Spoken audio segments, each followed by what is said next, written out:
We were talking about the dramatic series Climax, but I think another series that you worked on that you reminded me of was Lux Video Theater. Mm-hmm. Tell us about that. Lux was a half-hour, very fast show, which ended with a commercial with the lead lady sitting at a vanity with a bar of Lux soap, and that was the first dramatic show we did a TV city, and very, very interesting. It wasn't as fast as the Climax or other shows we had done, but Was that because you did a softer kind of story? yes, yes. It wasn't the fast cuts and not as many sets as an hour dramatic show, and it was a good beginning to get your feet wet. Who were the directors? Buzz Kulik and Dick Good, both from New York. And I don't know whether they worked in radio prior to coming to Los Angeles to do this show. Very, very nice. And then later on, I did work with Buzz on different shows. Dick, after the Lux Video Theater disappeared, he disappeared. I never heard of him after that. Someone said he moved to Florida, and that was it. But Buzz Kulik was a very hail fellow, well met. He was very friendly, wasn't he? Yes. Uh-huh. And talented, too. Much so. Yes. Yeah. Do you remember some of the stars that you had on those early Lux Video Theaters? No, I don't. I wondered if they were movie stars. They were movie stars, and I think many of them were a little uptight. First of all, they wanted to be shot from a certain side, which was almost impossible. But we got through it all. How did you handle that problem? We left it up to the lighting man, let him worry about it to make sure they look well, because there was no TV sets on the set for them to see what they looked like, and there was no tape at the time. So they wouldn't know what side you were shooting anyway, would they? That's right. There was only one person that was aware that she wanted to be shot from one side, and that was, I'll think of her name. But she was very, very concerned. Another dramatic show you worked on was Pursuit. Yes. And again, Buzz Kulik was the director there? Mm-hmm. Yes. And it was a paralleled Climax. But for some reason or other, Climax was canceled, and they came back with this show, which was almost the same. Do you have any memory of mishaps on any of those shows that we've been talking about here, where the actors, did a boo-boo? Yes, there was one show, and unfortunately, it was some kind of rally, and there were two men on a podium, and there were a couple of spectators up there, and this one man he blanked. He didn't know anything, and one of the spectators got up and he said, "What about so-and-so?" And he sort of egged him on to get back onto the script. And unfortunately, that young guy, I never saw him after that. But he saved the opening of the show, which is when it happened, right at the beginning of the show. There were lots of things like that happened, weren't there? Well, because you had no tape. Well, the thing is, what did happen quite often was a lens flip on the air. Having a turret, you were supposed to have enough time, which would be a fraction of a second, to go from a 50 to a 90 or 135, and you would see the lens slipping into place. They take it just before it locks in. So, and you had to operate the turret. How did that work? That was a handle in back of the camera that you squeezed and flipped. And how did you know where it would stop? I mean, did you sometimes go too far? No, because there was what we call the detent. You could feel it. It would slip into place.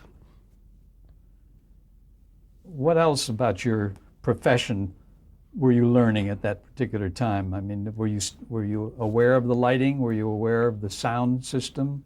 Uh, Both the lighting and the sound, and we worked together. And the thing is, especially the boom men didn't have the room or the long arms that they would like in order to be in the right place. And we would see a shadow and tell him, Bob, you got that thing on the wall. And he says, how about here? And I said, no, swing around the other way. And if they couldn't get rid of it, the lighting man would come in and see what he could do about dropping something in there to eliminate it. You're talking about the shadow of the microphone Yes. on the wall. Even the boom arm at times.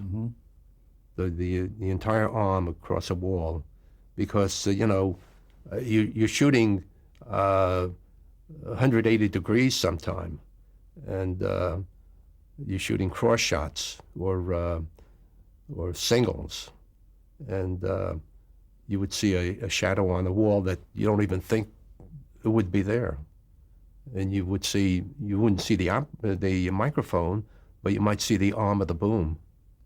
And wasn't the boom in itself kind of heavy and difficult to move around?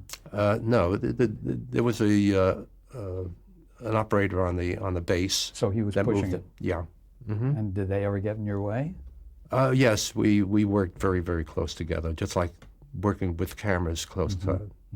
It was very, very tight, especially when you had a small set and you had 2 or 3 cameras and 1 or 2 booms, because you would have someone in the foreground talking, but you might have someone against the back wall.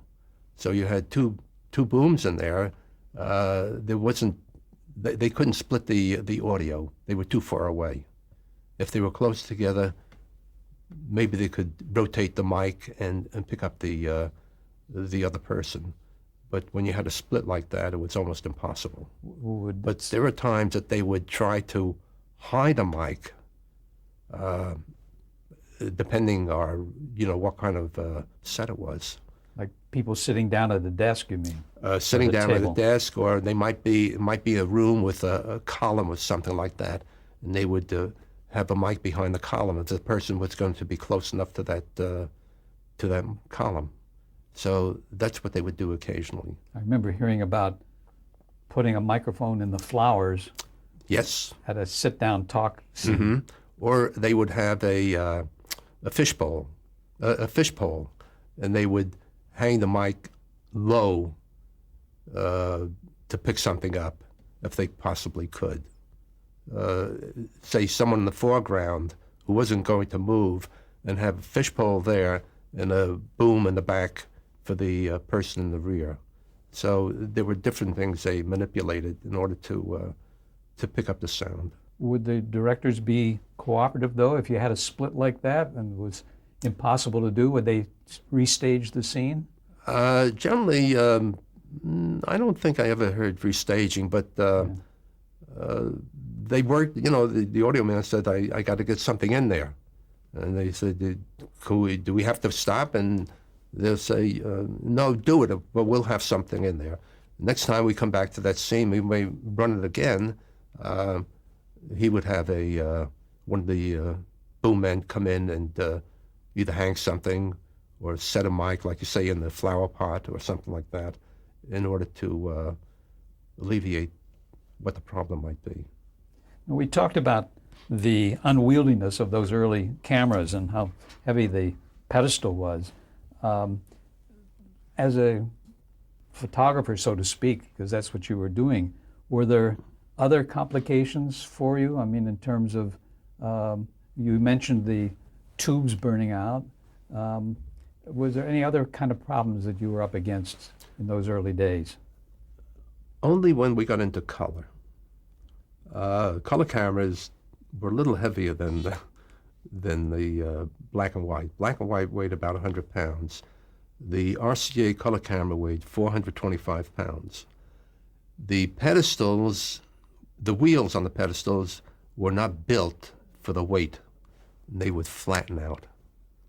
So overnight, we would put blocks under the pedestals and raise them so the wheels wouldn't flatten out overnight.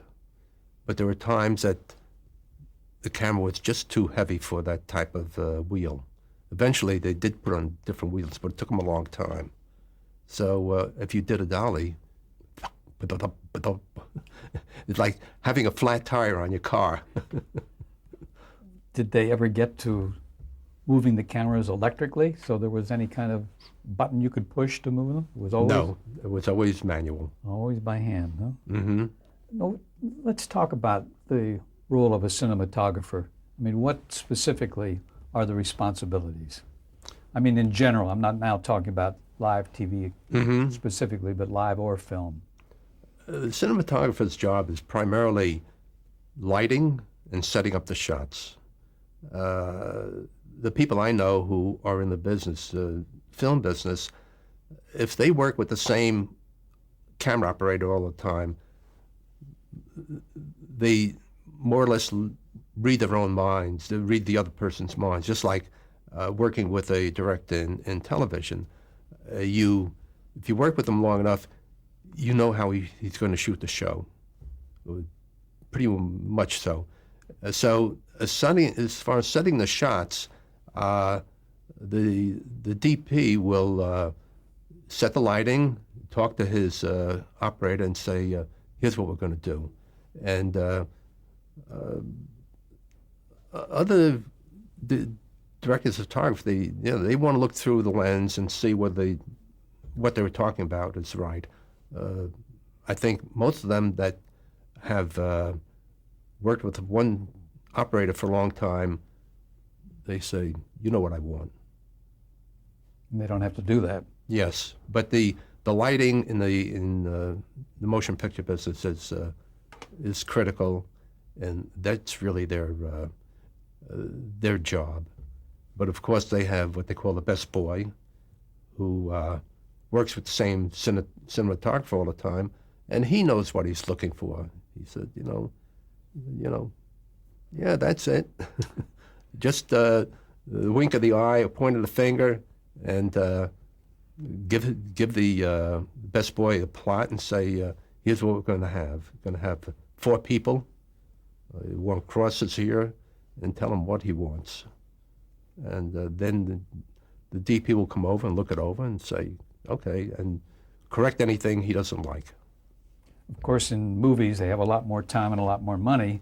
Television, it's do it now and do it quick, right? And it wasn't fast enough. What about the kind of basics of blocking a TV show in terms of your work? When you saw the director come in with a certain setup, did you ever say, well, that's not going to work for me, I have to do such and such? Or Yes, and the thing is, during the prior to the blocking, we walk through the set with the actors. The director will be standing with the camera and say, "You're going to have this, and I want a 2-shot here." And we would look at it, and we would tell them right then and there that it's not going to work, or we might see something once we got on camera that is better. And during blocking, we will either feed the shot, since it isn't like film.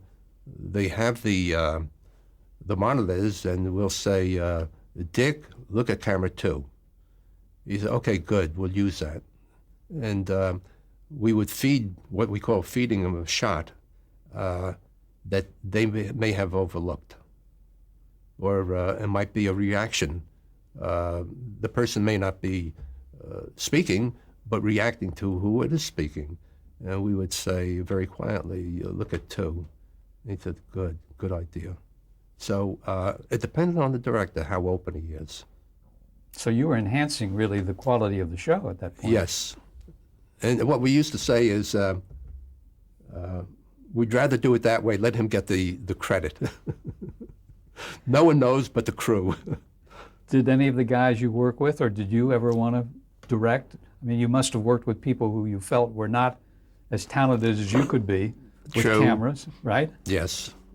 But I never really had the desire. But we have the New Yorkers were closer to the sources that a few of them did become directors.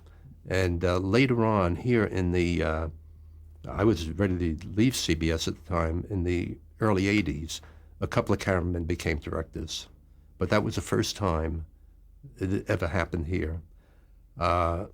The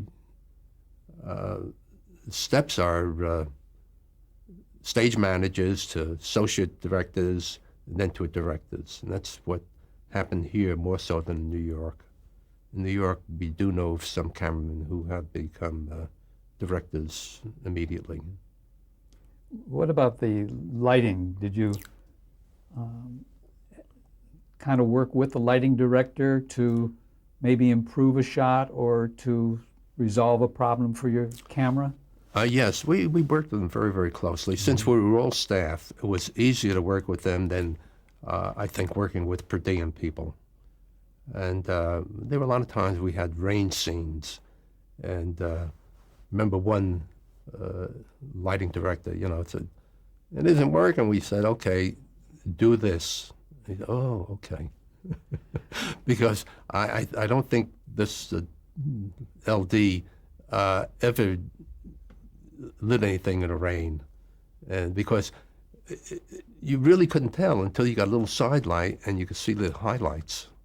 So we worked with them very, very close. We were all very, very, very friendly, very close. Working as a crew, like on Climax, the same crew and the same TD and the same lighting director every week. What did change were the actors and the directors. So they alternated as far as direction is concerned. So we worked with them, and they would ask us, "Can you get rid of that? Can you move a little to your right or to the left to get rid of that shadow back there?" So it was hand in glove. And I'm sure the directors appreciated that too, didn't they? Oh yes, yeah. The thing is, as you said before, everything is time, and if you could save them time as far as getting the shot, and if they don't have to stop, they're happy. Could you, for example, suggest to a director a different composition of a shot? I mean, could you say to him, and how did you talk to him about that without everybody hearing it?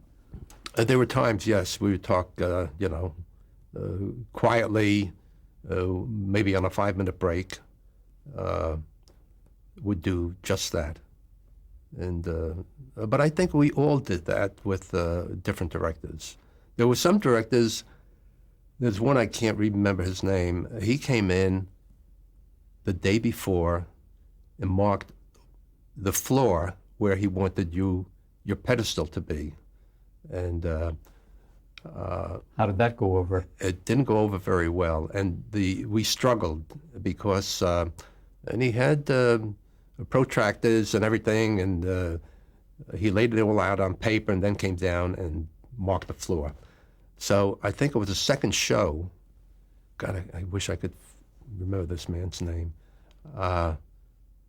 We struggled the first show, and the second show, right off the top, it didn't work. So we asked him to come out on the floor, and he came out very quietly. All the cameramen got around and said, "It isn't working." He said, "Well, I did it," and we really gave him the business. And he said, "Well, I really have to tell you," he said, "my wife's in the hospital having a baby, and maybe I didn't do my homework properly." So he confessed. Yes. Anyway, all his marks on the floor were, not all, but a lot of them were eliminated. It was impossible to get the shots. Just impossible. How important is a director of photography's relationship with a director? I mean, do they have to be really on the same wavelength? Just about, yes. The director, I guess in the movie industry, the director and the producer are looking for a certain feel. They're looking for a certain mood, and they have to work very, very closely. As far as RLDs, our lighting directors, they would go up to the rehearsal halls, which were generally at least 3 days a week prior to coming down to the floor, and would talk to the director about, what he's looking for. If it's a comedy, he wants it upright. If little dramatic stuff, let's see some shadows. So the LDs and the directors worked closer than, for a longer period of time on any one particular show than we. I'm talking about the camera people. Because Would the LD communicate that information to you guys then? no, no, he would just come down. They would get in. We would get in maybe at 8:30 in the morning, and they start hanging lights maybe at midnight. So he's there from maybe 3 o'clock in the morning until we wrap that night on blocking day. Maybe it's 7:30, 8 o'clock at night. So they start. He has a plot. They hang what he wants. Then he comes in and has them trim the lights for the particular set.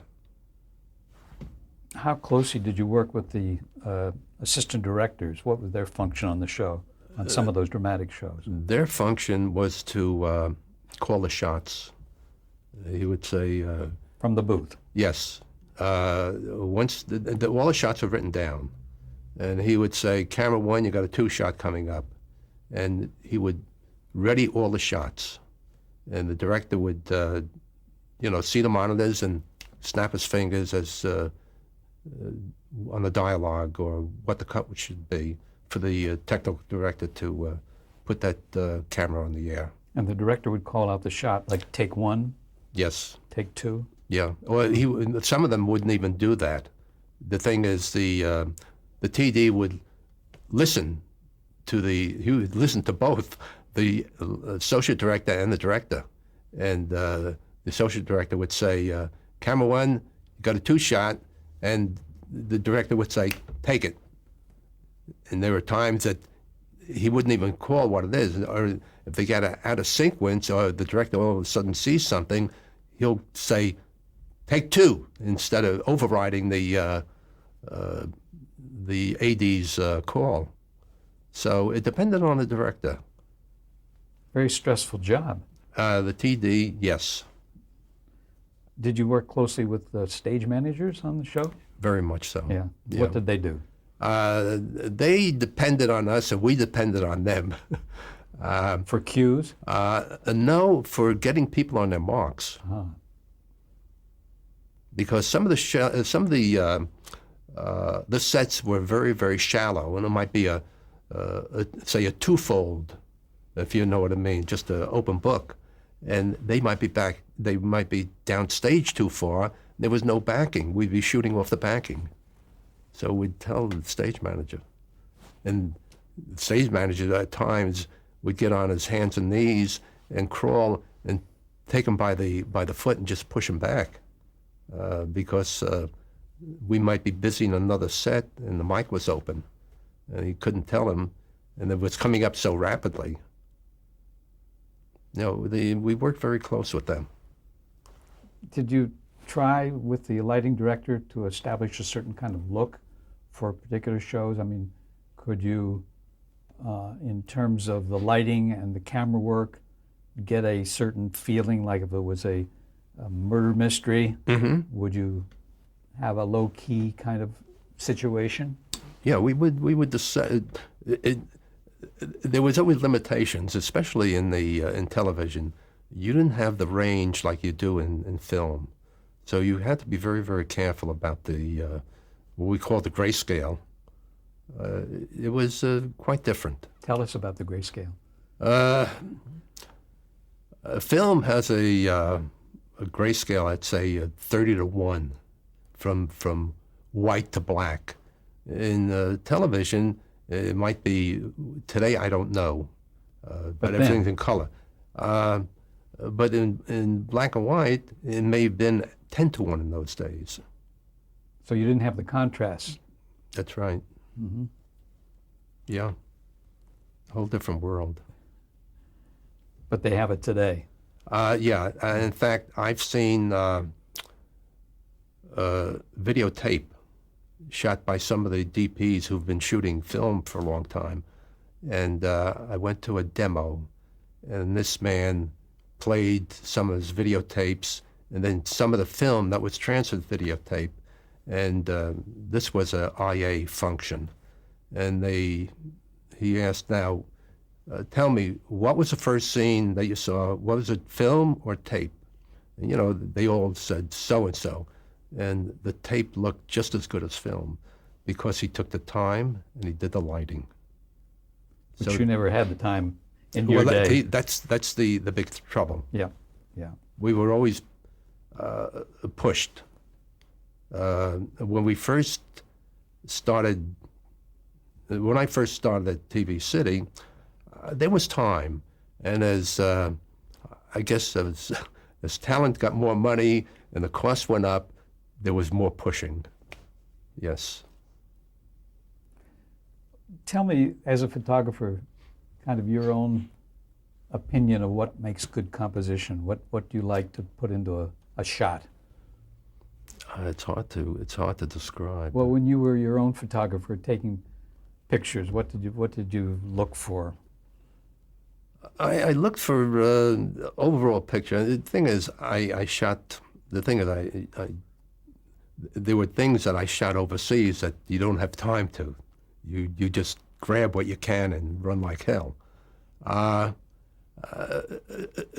Subjects of interest, and I think it takes. Two people could walk down the street and see two different things.